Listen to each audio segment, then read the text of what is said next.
Believe is based on faith, blind faith, experience and perception. It may also based on ancient wisdom. Blind faith leads to extremism.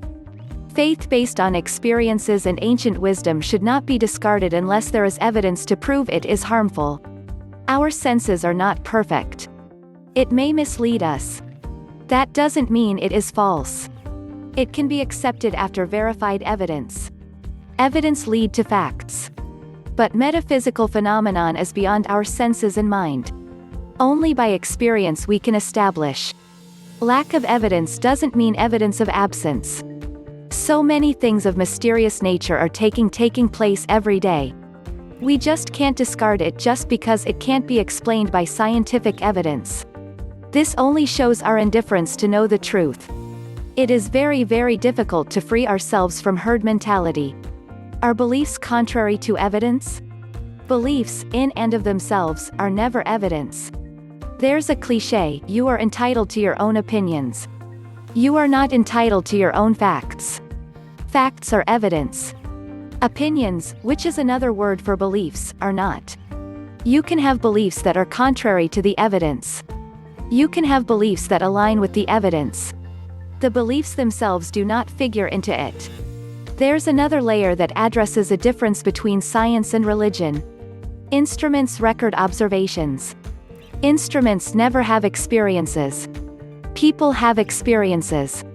Experiences are not observations. If someone has an experience and that experience is recorded by an instrument, that experience is called objective. Science is built on the objective. If someone has an experience and that experience is never recorded by an instrument, that experience is called subjective. Religion includes the subjective. Science does not. Notice this point is only indirectly about belief. A person who has had a subjective experience has no need for belief. They have memory.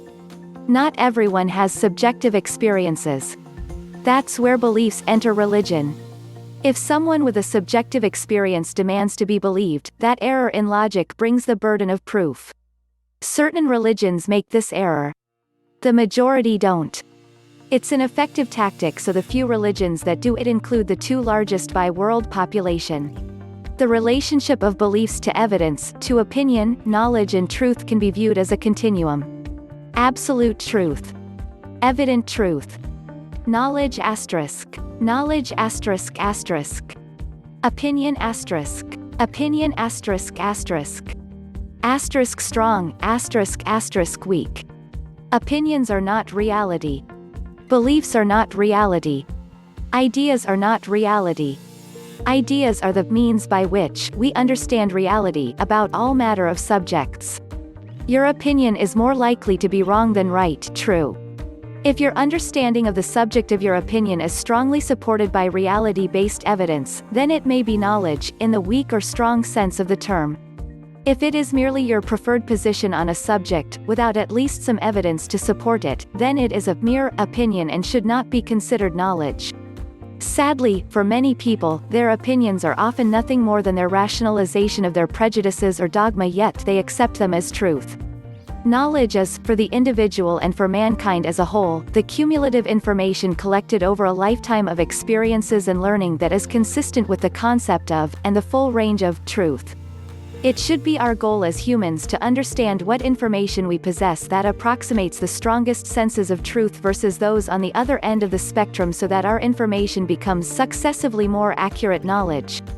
Truth is a correspondence with reality.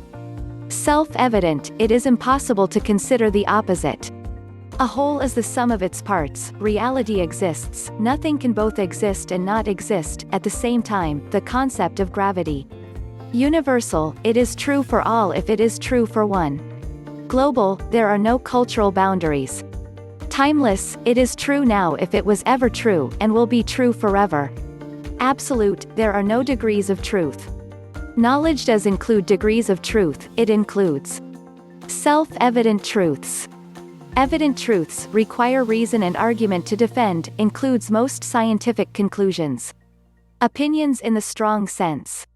Opinions in the weak sense. Allow me to add, decisions about what is good, right or just require a point of reference, a standard of value to measure against, and judgments about standards of value require an understanding of truth that also has the same correspondence with reality. If I say I believe the Big Bang Theory, what I really mean is I believe what scientists are telling me based on data, formulas, calculations, observations, models, tests, experiments, studies, credible, verifiable and observable evidence, and savage peer reviews. My beliefs are rooted in objectivity.